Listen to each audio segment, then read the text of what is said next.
यार पूरी कौम ही सो रही है, तुम लोग क्यों सो रहे हो? मैं ज्यादा वक्त आपका नहीं लूंगा। मेरे अजीज ने इतना कुछ कह दिया है कि अब कुछ बाकी नहीं रहा है, और इतना ज्यादा कह दिया है कि अब मैं कितना कम से शुरू करूं समझ नहीं आता, क्योंकि हमारे कॉलेज में इनका इम्तहान पड़ा है। पता नहीं आ रहे इनके इम्तहान दे रहे हैं फाजिल का, आप आलमियत के इम्तहान दे रहे हैं कि फजीलत का, आपकी आलमियत का आपका खत्म हो गया है, इतनी तारीफ कर रही है, क्या जरूरत थी? बहरहाल दोस्तों, हम अपनी बात का आगाज कहाँ से करें, हम उसी वक्त सुन रहे हैं। जो लोग भी आ रहे हैं, खुर्शीद साहब, नदवी साहब यहाँ पर आए थे, बहुत ही जानदार तकरीर कर रहे थे, और जो लोग भी आएंगे हमसे अच्छा आएंगे, लेकिन चंद सवाल हम करेंगे, कुरान और हदीस की रोशनी में करेंगे, और अपनी जगह पर मैं लेकर के चला जाऊंगा। लेकिन जो चीजें मैं आपके सामने रखूंगा उसको जरा सा आप भी गठरी से ले लीजिए। दुनिया के अगर तमाम अक़वाम के सामने मुसलमानों से अगर पूछा जाता है कि तुम्हारी सबसे अच्छी किताब कौन सी है, तमाम एक जुबां होकर कहते हैं कुरान कुरान कुरान कुरान। इंडोनेशिया से लेकर के मलेशिया तक, चीन से लेकर के जापान तक, केरला से लेकर के कश्मीर तक, और बिहार से लेकर के मालियारकोटला तक अगर पूछा जाए कि मुसलमानों ये बता देना कि तुम्हारी सबसे अच्छी किताब कौन सी है, तमाम जुबान एक जुबान होकर कहने लग जाएंगे कुरान कुरान कुरान कुरान। अच्छा, वो कौन सी किताब है जो राह रास्त पर लाने के लिए किफायत करती है? तमाम एक जुबान होकर कहते हैं कुरान। मुसलमानों की जिंदगी में जब भी ये पूछा जाता है कि कौन सी ऐसी किताब है जिसको पढ़ने से आदमी को जन्नत का रास्ता मिल जाता है, तो सब एक जुबान होकर कहते हैं कुरान कुरान कुरान। ये चलिए कुरान हमने सुन लिया, लेकिन जब ये मुसलमानों से ये सवाल ही किया जाता है कि जिस किताब को तुम कहते हो कि दुनिया की सबसे अच्छी किताब है, सबसे बेहतर किताब है, उसको पढ़ाने पर तुम कितना अच्छा पैसा खर्च करते हो, तो तमाम एक जुबान होकर कहते हैं कि अपने हलाल कमाई का पैसा नहीं खर्च करते हैं। मालूम है ना आपको? एक सवाल, जब भी तकरीर मैं नहीं करूँ, तकरीर करने वाले सारे लोग हैं, मैं आपके सामने क्वेश्चन रखूंगा, आंसर आप ढूंढ लो। जब भी आपसे सवाल ये किया जाता है कि दुनिया की सबसे अच्छी किताब कौन सी है, कुरान। जन्नत में ले जाने वाली किताब कौन सी है, कुरान। कौन सी ऐसी किताब है जिसके एक कलमे पर, एक हर्फ पर 10 नेकियां मिलती है? तमाम की जुबान कहती है कुरान। कुरान पर कितना खर्च करते हो? 0%। चलो भाई यहाँ पर छोड़ देते हैं। आपको मालूम है ना, आजादी के वक्त मैंने क्योंकि शुक्राना कहा है और कुरान की आयत भी कोई नहीं पढ़ी है, इसलिए कुरान की आयत पढ़ेंगे, फिर उसी के मुताबिक बोलना पड़ेगा, और हम तमाम चीजों को सवाल छोड़ देंगे, चले जाएंगे यहाँ से। आपके आजाद जब हुआ था हमारा मुल्क, तो कितने % लोग सरकारी नौकरी में थे मुसलमान, मालूम है आपको? जो नोट कर लीजिए हमसे, जो रिपोर्ट हमको आई है, 33% मुसलमान हिंदुस्तान के सरकारी ओहदों पर फायज थे 1947 में। 48 तक, 49 तक, 50 तक यही रहा। लेकिन हमने इतनी तरक्की की, इतनी तरक्की की कि आज 2019 हो गया। आज मुसलमान लोग कितने ओहदे पर हैं सरकारी नौकरी में, मालूम है आपको? बिल्कुल इतनी तरक्की हुई कि 2.5% पर आकर रुके हैं। कितना कितना? आज से 70 साल पहले कितने थे हम लोग? 33% हमारी हुकूमत में, हमारी गवर्नमेंट में हमारी नौकरी थी जिसको मुसलमान कहा जाता है, और आज 2.5% पर आ गए हैं। हमारी तरक्की की रफ्तार देखिएगा। अच्छा ये बताइए, आप उलमाए किराम में बैठे हुए हैं, तमाम लोग बैठे हुए हैं, आप स्टेट बैंक का नाम सुने हैं ना? 60 सर्वर पर चलता है। जब भी पूछा जाता है कि सूद की आमेजिश होती है, बैंक में होती है, जब बैंक में सूद की आमेजिश होती है तो सूद का लेना, उलमाए किराम बैठे हुए हैं, अल-कातिब अलैहि हदीस का लफ्ज है, अश-शाहिद अलैहि, लिखने वाला, गवाह, लेने वाला, देने वाला। ये रिबा जो है वो अपने सबसे कमतर दर्जा गुनाह यह है कि अपने माँ के साथ बदकारी करता है। अब उसे बैंक में आप लोग पैसा रखते हो कि नहीं रखते हो? एपीएल बीपीएल कह देते हैं। आप लोग बीपीएल हो जाओ, उलमाए किराम एपीएल हो जाएंगे। बीपीएल कहता है कि सर ये तो स्टेट बैंक में हम पैसा रखते हैं तो हराम हो जाएगा। बीपीएल वाले हैं मौलाना कराम एपीएल वाले हैं, जरा सा आप बताइए कि क्या करें। तो कहा कि मजबूरी में रख सकते हो। नहीं नहीं, आप खोलिए ना बैंक, इसलिए कि हदीस में जहां किताबुस सलात है, नमाज के बारे में किताबुस ज़कात है, ज़कात के बारे में किताबुस सियाम है, रोजे के बारे में किताबुल हज है, किताबुल हज है, हज के बारे में वहीं पर किताबुल वयू है। बिजनेस के बारे में, बिजनेस जो करेगा पैसा लेकर के यहां से जाएगा पाकिस्तान तक जाएगा अगर कोई, या इंडोनेशिया तक जाएगा बिजनेस करने के लिए, पैसा लेकर जाएगा, लूट लिया जाएगा, कागज चेक पर लेकर जाएगा, नहीं लूटा जाएगा। तो जब नबी करीम सल्लल्लाहु अलैहि वसल्लम के जमाने में बैतुल माल की नकल में वो बैंक था, आज वो बैंक कहां है? इतनी तरक्की की है हम 1500 साल में कि एक भी बैंक हमारे पास नहीं रहा। ओके, सच्चर कमेटी की रिपोर्ट की तरफ आते हैं। मैं ये सवाल करता जाऊंगा, छोड़ता जाऊंगा, जब जवाब आप ढूंढने लगिएगा कामयाबी की तरफ चलते रहने जाइएगा। सच्चर कमेटी की रिपोर्ट के मुताबिक जो 2011 को पेश किया गया इस रिपोर्ट को, तो मुसलमानों ने इतनी तरक्की की है तालीम में कि ये हमारी हालत दलित से भी बदतर है और डोम और चमार से भी बदतर है कि 100 बच्चे अगर मैट्रिकुलेशन पास करते हैं तो 100 बच्चों में 20% बच्चों का एडमिशन होता है 10+2 यानी आईएससी में। आईएससी में 20% का होता है, लेकिन जब ग्रेजुएशन में जाता है जिसे आप बीए कहते हैं तो 3% बाकी रह जाते हैं। गोया के पूरे भारत में अगर 100 बच्चा मैट्रिकुलेशन करता है मुसलमानों का तो सिर्फ 3 बच्चा पास आउट करता है और वो कहलाता है ग्रेजुएशन, जो टाई बांध के बेचता है यहां से लेकर अलीगढ़ तक। आपको मालूम है कि इन 3% में जो योगदान है मदरसा बोर्ड का 2% है। ए बी सी डी क ख घ पढ़ने वाले कहां गए? मदरसों का मजाक उड़ाने वाले।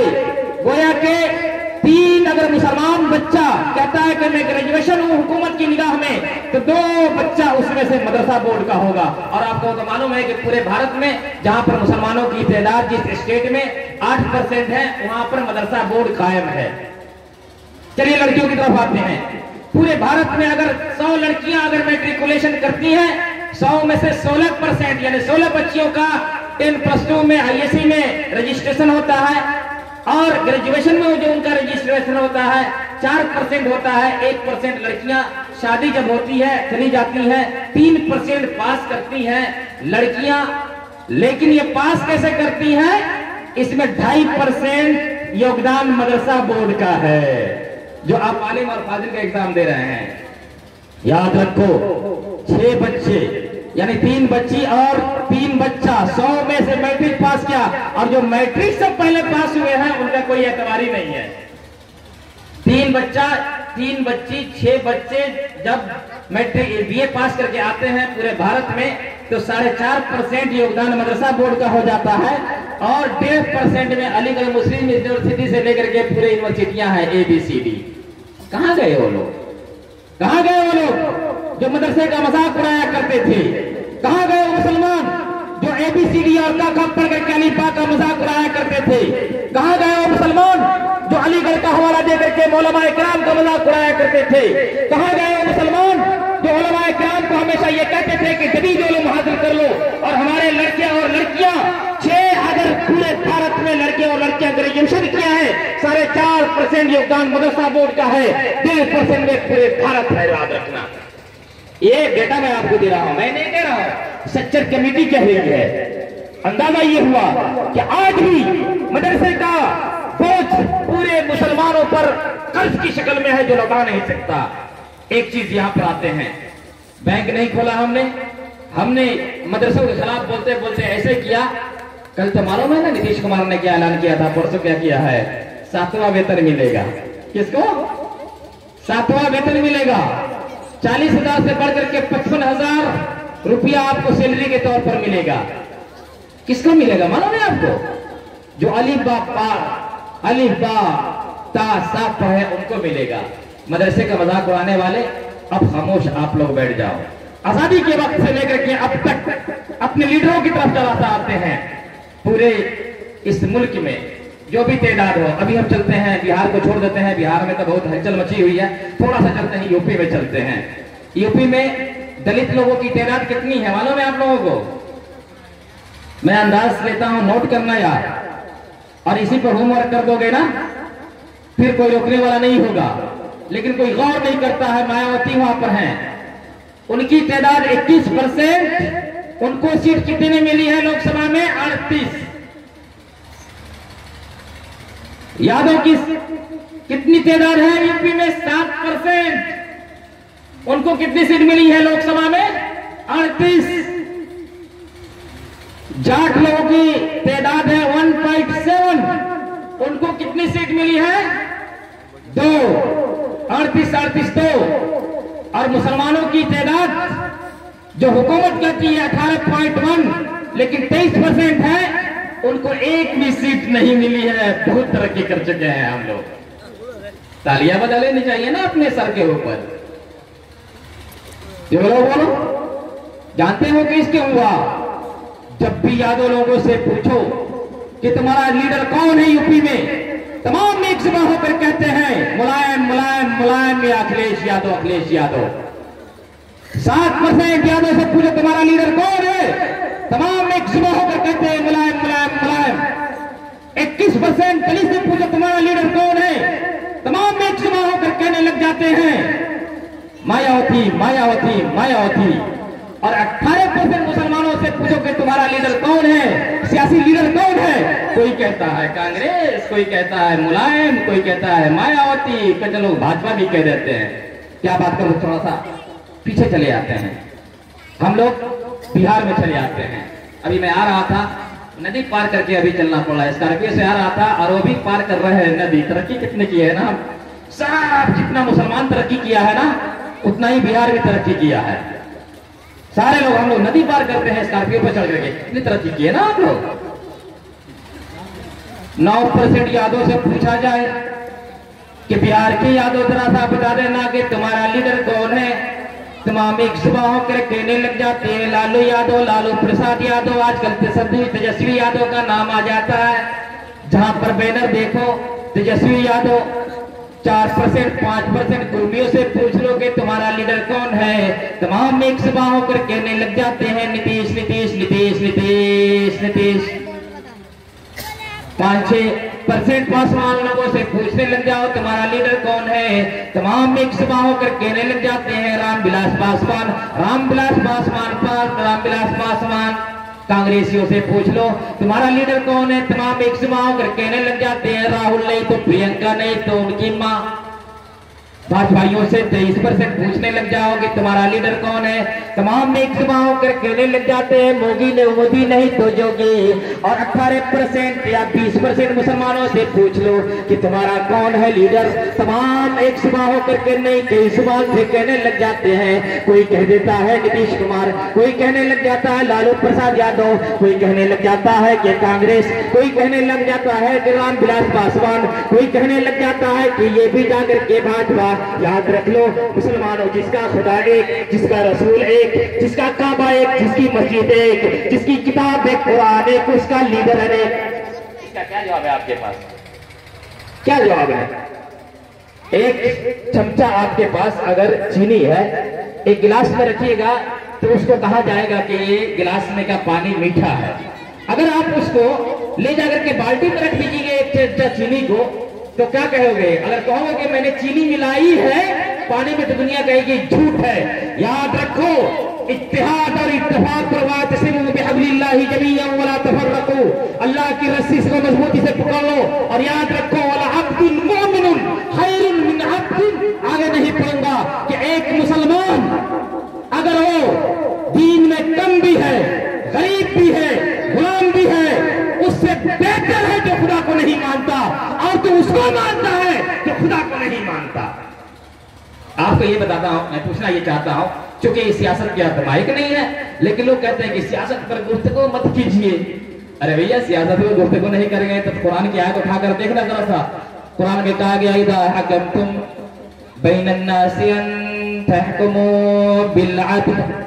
अफवाज बैठे हुए हैं, क्या लोगों ऐ मुसलमानों, जब तुमको वजीर आला बना दिया जाए, जब तुमको मिनिस्टर बना दिया जाए, जब तुमको कलेक्टर बना दिया जाए, एसपी और डीएसपी बना दिया जाए, तो याद रखना जब भी तुम फैसले के लिए अपने कलम को उठाना, मजलूम की मदद करना, जालिम को मत छोड़ना। कुरान अल्लामा इकबाल ने कहा था कि जुदा होती सियासत से तो रह जाती है चंगेजी। नहीं जाएंगे वोट देने। एक मौलाना साहब बैठ करके जो है ना पंखे की आड़ में साइज को बुरा भला कह रहे थे। भैया तो पंखा तो खा रहे हो ना, ये मौलाना लोग नहीं, ये तो बड़े इंटेलेक्चुअल है भाई, माशा, ये सारे इंटेलेक्चुअल है। और मैं भी मौलवी हूँ इत्तेफाक से, बोल तो लेता हूँ इधर करके। सच तो यह है कि मैं कुछ नहीं बोलूंगा आगे, आपके सामने ये सवाल करके जा रहा हूँ। आप 18% हो, कभी भी नीतीश कुमार तक की आवाज जा रही है, डायरेक्ट जा रही है, सुन रहे हैं मेरी बात। हम इतना जरूर कहेंगे, बिहार की जनता के लिए आपने सब कुछ किया है, हम ये भी मान लेते हैं।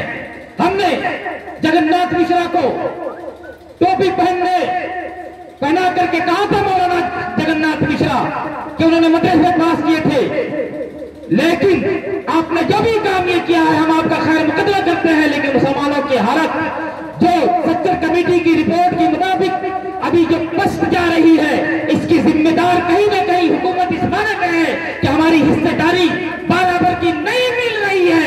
जब भी आपको वोट की जरूरत पड़ती है हमारा नाम जरूर आ जाता है, लेकिन टिकट देने की बारी आती है तो किसका नाम आपके पास जाता है? आप अपनी हिस्सेदारी लेकर जाओ। और जय श्री राम वाले नहीं है, नीतीश कुमार की भी जय श्री राम वाले हैं, उनका खानदान भी जय श्री राम वाला है, पूरा बिहार जय श्री राम वाला है। हमारे जितने भी भाई हैं उनके सदस्य जय श्री राम वाले हैं, लेकिन जिनको इनको मंत्री बनाया गया था वो नारे तकबीर अल्लाह अकबर को चुन करके बनाया गया था। जहां जय श्री राम से बिहार बनेगा वहीं पर नारे तकबीर अल्लाह अकबर से बनेगा, नहीं तो ये बिहार नहीं बन सकता। हमको जलील क्यों करवाया जाता है मेरे भाई और दोस्तों? बोलो, जुबान है तो बोलो। एक आदमी आता है, हजरत अबू बकर कहते हैं नबी करीम सल्लल्लाहु अलैहि वसल्लम का इंतकाल हो गया।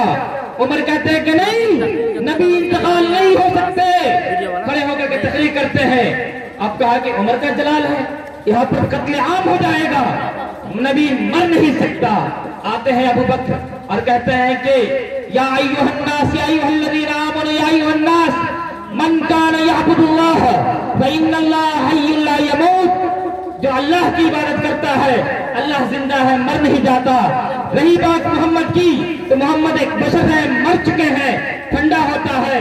जब वो खलीफा बनते हैं तो मामूली ज़कात पर लोगों ने कहा था कि ज़कात हम नहीं देंगे, मोहम्मद थे ज़कात देते थे, हम नहीं देंगे। खड़े होते हैं, कहते हैं कि अगर ज़कात तू नहीं देगा तू तो मुर्तद हो गया, काफिर बन गया तू। ज़कात नबी करीम सल्लल्लाहु अलैहि वसल्लम के जमाने में रस्सी का टुकड़ा भी अगर तू देता था, अगर रस्सी का टुकड़ा नहीं देगा जिहाद होगा, कत्ल करेंगे, मरेंगे नहीं तो मार डालेंगे।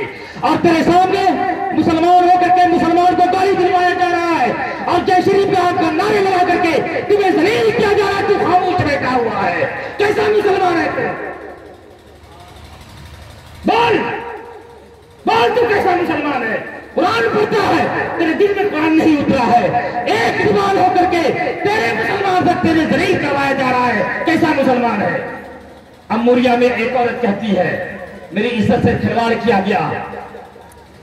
खलीफे मुअत्तसिम बिल्लाह कहता है एक मुसलमान जलील किया जाएगा, ईंट से ईंट बुझा देता है और जाकर के फतह कर लेता है। याद रखो, लोग कहते हैं भड़काऊ बयान, इसलिए नहीं, मैं कहता हूं भड़काऊ नहीं है। हमारे जितने उनकी हिस्सेदारी है उतना ही हिस्सेदारी हमारी है। हमें भीख नहीं चाहिए, हमें हमारा हक चाहिए। और हक यह है कि बटन दबाते हैं। 2 चरणों में इलेक्शन होता है, पहले चरणों में नेता आपके कदमों के नीचे होता है और दूसरे चरणों में आप नेता के चरणों में 5 साल हुआ करते हो। मैं आपसे एक सवाल करूंगा फिर अपनी जगह ले लूंगा। कैंसर सबको होता है, हर गांव में होता है, सबको नहीं होता है कि हर गांव में कैंसर का मरीज है। सवाल ये पैदा होता है कि कैंसर जब होता है तो उसको केमोथेरापी किया जाता है। क्या किया जाता है?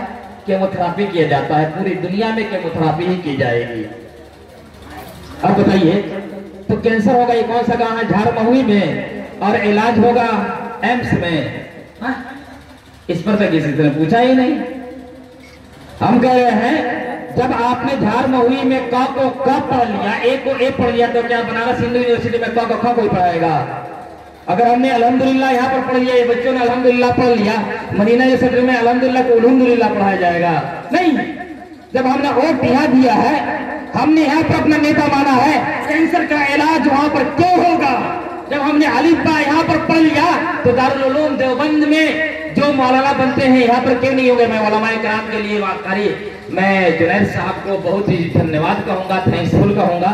मैंने उनका इदारा जाकर देखा है, वहां पर मैंने एक मस्जिद बनवाई थी। जिन दिनों में इलेक्शन लड़ रहा था जनता दल राष्ट्रवादी से 2015 में, मैं तो उन्हीं जमाने में उनका मदरसा भी देखा था कि उन्होंने एक इदारा यहाँ पर भी खोला कि बच्चे फारिग व तहसील हो, क्योंकि दारुल उलूम में जाने के बाद में अल्लाह तो वही रहता है, मोहम्मद वही रहते हैं, फिका वही रहती है, किताबुल वही ऐसे ही है। तो जब हम यहाँ पर पढ़ लेंगे वहां पर जाने की जरूरत नहीं। लेकिन हमने कसम खा लिया है चंपारण में कि हमारा बच्चा पढ़ेगा तो दारुल उलूम देवबंद जाएगा, नहीं तो सलफिया जाएगा। अरे भैया, कभी कभी यहाँ पर भी मदरसा खोल दो कि दारुल उलूम वाला यहाँ पर भी आए, यहाँ पर खोल दो भाई, इस मदरसे में बना दो। इस पर जब हम खुल जाएंगे ना, डट जाएंगे, फिर हमारा ये हो जाएगा। आपसे मैं एक रिक्वेस्ट करके जाऊंगा, ये इदारा है, सुना कि इदारा ये कई दिनों से बंद था, कई सालों तक बंद था। कारी बशीरुद्दीन साहब बहुत ही प्यार की नजर से देखते हैं, इनकी अगर कदर देखनी हो तो जाकर के जुनूबे हिंद में देखो। मैं तो पूरे वर्ल्ड से तकरीबन 3 करोड़ लोगों के साथ में जुड़ा हुआ हूँ, अपने मुसलमानों की एक तंजीम के साथ माशाअल्लाह। तो लोग पूछते रहते हैं कि कारी बशीर साहब को आप जानते हैं? तो मैंने कहा कि हाँ। तो कहते यार उनके तो शागिर्द हमारे घर में भी है। कहाँ? तमिलनाडु मद्रास की बात करता हूँ, जहाँ की जुबान है निंगल अपड़ी रिकिरिगल, इतने बड़ी है, यही जुबान है, वन्ने मुन्ने रोने वाले है ना, निंगल अपड़ी रिकिरिगल, इतने बड़ी हिन्ने वाली वहाँ की जुबान वाला तुम्हारे कारी बशीर को। लेकिन कारी बशीर को हम लोग नहीं मानेंगे। क्यों? इसलिए कि घर के मुर्गे, घर के मुर्गे है ना, ये चीज है। जिस रोज आपको अपनी शनाख्त हो जाएगी ना, मैंने यहाँ पर एक तकवा टेक्निकल डिग्री कॉलेज खोला है और कुरान घर एकेडमी नाम रखा है। तो सारे लोग कहते हैं कुरान घर एकेडमी में अंग्रेजी पढ़ाया जाएगा। तो हमने कहा अरे अच्छा ये बताओ कि अंग्रेजी नहीं पढ़ाएंगे तो ALLH अल्लाह और अलिफ लाम लाम हे अल्लाह और हिंदी में अदालो हा अल्लाह, ये अल्लाह में कौन अल्लाह सबसे अच्छा है? अगर अंग्रेजी में कहते हैं अल्हम्दुलिल्लाह रब्बिल आलमीन, इसका तर्जुमा क्या पढ़ते हैं आप? तमाम तारीफ अल्लाह के लिए जो सारे जहां का रब है। अंग्रेजी में अगर इसका तर्जुमा करेंगे तो क्या कीजिएगा? All the praise and thanks be to Allah the lord of the आलमीन। तो कौन सा अल्लाह बुरा है भैया? हर मुल्क मास के मुल्क खुदाए मास, दुनिया की तमाम जुबानें हमारी है, दुनिया की तमाम अच्छी चीजें हमारी है। याद रखो कुरान करीम की शरह करने वाले तुम्हारे हमारे सबके हबीब सल्लल्लाहु अलैहि वसल्लम ने इरशाद फरमाया था, ला तुक़ामुस्साअतु हत्ता युक़ाल फिल अर्ज़ि अल्लाह अल्लाह। क़यामत उस वक्त तक कायम नहीं हो सकती जब तक एक आदमी भी अल्लाह का नाम लेने वाला होगा। और तू इस्लाम के दायरे में अपना नाम लिखा करके जय श्री राम कहते आपको जरूरत है? जय श्री राम कहता है कि जय श्री राम। अरे जय श्री राम से पूरा भारत बना हुआ है, तुझे क्या जरूरत है चुकंदर चुकंदर चिबित्ती का शोभा? यहाँ पर प्रधानमंत्री से लेकर के मुख्यमंत्री तक तमाम हमारे भाई जय श्री राम वाले हैं, है कि नहीं है? है कि नहीं है? तुझे तो नारे तकबीर अल्लाह अकबर के लिए सिलेक्ट किया गया था, तुझे जय श्री राम जय श्री राम जय श्री। अरे सटा देखा है, सब सटा है, उड़ा लो। और उसी वक्त भी मैं कुर्बान जाऊं जमात शरिया के उस आदमी पर, सुहेल साहब पर, जिन्होंने फतवा दिया था और एक दिन में नाके से दबाया था। हमें जलील मत करवाओ नीतीश जी, हमें जलील मत करवाओ, हम वोटर हैं वोटर, हमारे पास बहुत दमखम है, हमें जलील मत करवाओ। करो तुम तो कुछ भी करना है करो तुम। बात करें वो गीता की, हम करें कुरान की, मिलजुल कर हम करें कि हिफाजत अपने संविधान की। बात करें वो गीता की, हम करें कुरान की, मिलजुल कर हम करें हिफाजत अपने संविधान की। और संविधान के आर्टिकल में ये 29 में लिखा हुआ है कि अल्पसंख्यक का स्पेशल हक है। अल्पसंख्यक का जब पैसा आएगा तो क्या बनेगा? क्या बनेगा भैया? मदरसा बनेगा, मदरसा बनेगा अल्पसंख्यक का पैसा आएगा तो बोलो बोलो कि छठिया घाट बनेगा। क्या बनेगा भाई? क्या बनेगा? क्या बनेगा? मदरसा बनेगा, उलमाए किराम पैदा होंगे। और जाकर देखो, मेरी भी दावत थी, नीतीश कुमार जी ने वहां पर मौलाना मजहरुल यूनिवर्सिटी में जब बुनियाद रखी गई मीठापुर में, तो वहां पर मदरसों का 7वां वेतन दिया। ओ उनको तुम कहते हो कि हमारी कौम में से नहीं है, एक गैर कौम का आदमी 55,000 40,000 से उठा करके तुम्हारी नौकरी देता है, और तुम हमारी कौम का रह करके नारे तकबीर कहना था तो तुम जय श्री राम कहता है, और तुम खामोश बैठे रहते हो। आ जाओ हमारे साथ, निकल जाओ। और देखते हैं कि कहा जाता है तो या माशरल इंसे वल जिन्ने इन इस्तितातुम अन तनफुदू मिन अत्तारिस समावाति वल अर्द ला तनफुदून इल्ला बिसुल्तान। उलमाए किराम बैठे हुए हैं कि इंसान और जिन्नातों की जमात, अगर तुम भाग सकते हो अल्लाह की जमीन छोड़ करके भाग जाओ, फिर मेरी इबादत न करना। भाग जाओ, अपनी जमीन बना लो, स्पेशल रहना, रोड बना लो, स्पेशल रहना, हमारी धरती पर मत जाओ, फिर मेरी इबादत भी मत करो। इसी में मैं लेकर के आता हूं कि जब सरासर मौत हो या संग हो जा, तो रंगी छोड़ दे, एक रंग हो जा। अगर तुझे मोमिन रहना, इस्लाम के दायरे में रहना है, नारे तकबीर अल्लाहू अकबर कहना पड़ेगा। Otherwise you should go to out, जाओ करना निकलवा दो, नहीं जरूरत है तुम्हारी। मेरी बात आप समझ रहे हो? पहुंचा देना, कल पहुंच जाएगा, कल कैबिनेट में पहुंच जाएगा। हमने ये दम तोड़ा है, कसम खाई है, हम तुम्हारी नुमाइंदगी करेंगे, और आपकी जरूरत है हमारी कि हमारे साथ गाड़ी टोपी से इतनी प्यार। जब भी लालू प्रसाद यादव को देखो, हेलीकॉप्टर पर जब बैठते हैं तो 3 सीट होती है, एक पायलट की होती है, 2 पीछे होती है। लालू प्रसाद यादव बैठते हैं, एक दाढ़ी टोपी वाला भी बैठता है। बैठता है कि नहीं बैठता है? नहीं बैठता है? नहीं बैठेगा तो ये स्टेज ही अच्छा नहीं रहेगा। दाढ़ी टोपी में इतना दम है, नीतीश कुमार जब भी बैठेंगे हेलीकॉप्टर पर एक नुमाइंदगी करने के लिए लालू प्रसाद के साथ, जैसे वो दाढ़ी टोपी वाला था उनके साथ भी रहेगा। अभी सुबहानी कौन है बोलो? मदरसा का पाहुआ हाफिज कुरान है, उनको दाढ़ी टोपी वाला चाहिए। जब भी प्रियंका गांधी निकलती है, आज रैली हो रही थी, कल दाढ़ी टोपी वाला चाहिए। अब तो दाढ़ी टोपी वाले के घर में बैठकर कहता है कि दाढ़ी टोपी नहीं चाहिए, दाढ़ी टोपी तुझे नहीं चाहिए, तू हमें नहीं चाहिए, तू हमें नहीं चाहिए, नहीं चाहिए। फेंक दो उठा करके ऐसे लोगों को। सारी चीजें तो हिम्मत नहीं करता था, रिजवान रियाजी उसकी हिम्मत किया है। इलेक्शन तुम्हारे सामने है, एक ताकत के साथ बोल दो, हम उसको देंगे जो मुसलमानों की मदद करेगा, न जो मुसलमानों को जलील करने के लिए भेजता है। बोलो, इनकी जुबान से मैं ये सुनना चाहता हूँ, आपकी जुबान से। और अपनी ताकत का अंदाजा शायद आपको नहीं है, बड़ी ताकत है दाढ़ी टोपी में। नबी सल्लल्लाहु अलैहि वसल्लम क्या फरमाए हैं? ला तुकामु अस्साअतु हत्ता युक़ाल फिल अर्दि अल्लाह, अल्लाह अल्लाह का नाम लेने वाला एक भी आदमी रहेगा इस धरती पर। कयामत नहीं आएगी, कयामत नहीं आएगी, कयामत आएगी नहीं आएगी, no entry, no entry, no entry, never never. मलकुल मौत है, यहाँ पर मेरा बंदा है, दाढ़ी टोपी वाला है, और तू कयामत लाएगा नहीं, जल्जले ला दो। एक दिन के अंदर में 9,000 दफा जल्जला आता है, 7,000 दफा समंदर में आता है, 2,000 दफा जमीन पर आता है। इज़ा ज़ुलज़िलतिल अर्दु ज़िलज़ालहा व अख़रजतिल अर्दु अस्क़ालहा व क़ालल इंसानु मा लहा। जमीन को झंझोर दिया जाएगा। जब भी पूछो बिहार वालों से कि भाइयों, हमारे हिंदू भाइयों, तुम्हारा सबसे बड़ा खुदा कौन है? तमाम ने खुदा होकर कहने लग जाते हैं शंकर जी, शंकर जी, शंकर जी, शंकर जी। चले जाओ महाराष्ट्र, वहां पर हो जाते हैं गणेश जी, गणेश जी, गणेश जी, गणेश जी, गणेश जी। उधर चले जाओ बंगाल, माँ काली, माँ काली, माँ काली, माँ काली। स्टेट बदलता है, भगवान भी बदल जाते हैं, लेकिन कश्मीर से लेकर कन्याकुमारी तक, मलेशिया से लेकर के इंडोनेशिया तक, सऊदी अरब से लेकर के जाकर के देखो अमेरिका तक, न्यूयॉर्क तक, अगर किसी भी मुसलमान के बच्चे से उठाकर पूछो कि तुम्हारा खुदा कौन है, कहता है कि रहमान अलल अर्श इस्तवा, हमारा खुदा वो है, हमारा अल्लाह वो है, हमारा क्रिएटर वो है, हमारा पालने वाला वो है, हमें रोजी देने वाला है, जो अर्श पर मुस्तवी है, परवरदिगार है, अर्रहमान अलल अर्श इस्तवा। एक सवाल इतना, लेकिन तुम्हारा लीडर आज तक पैदा नहीं हुआ, मैं यहीं पर छोड़ता हूँ। कल से ये आवाज गूंजनी चाहिए और डरना मत, हम सब साथ में हैं।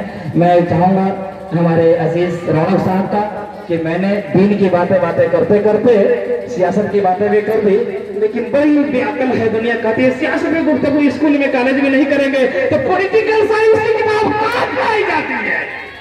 क्या भाई आपको है इंटेलेक्चुअल?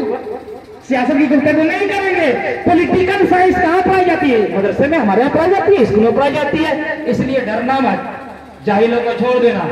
आखिरी बात कहूंगा, तमाम भारत कहता है, एक आदमी अगर कहता है कि मैं चाय बेचते पूरे भारत का प्रधानमंत्री बन बैठ गया, जनता ताली बजा देती है।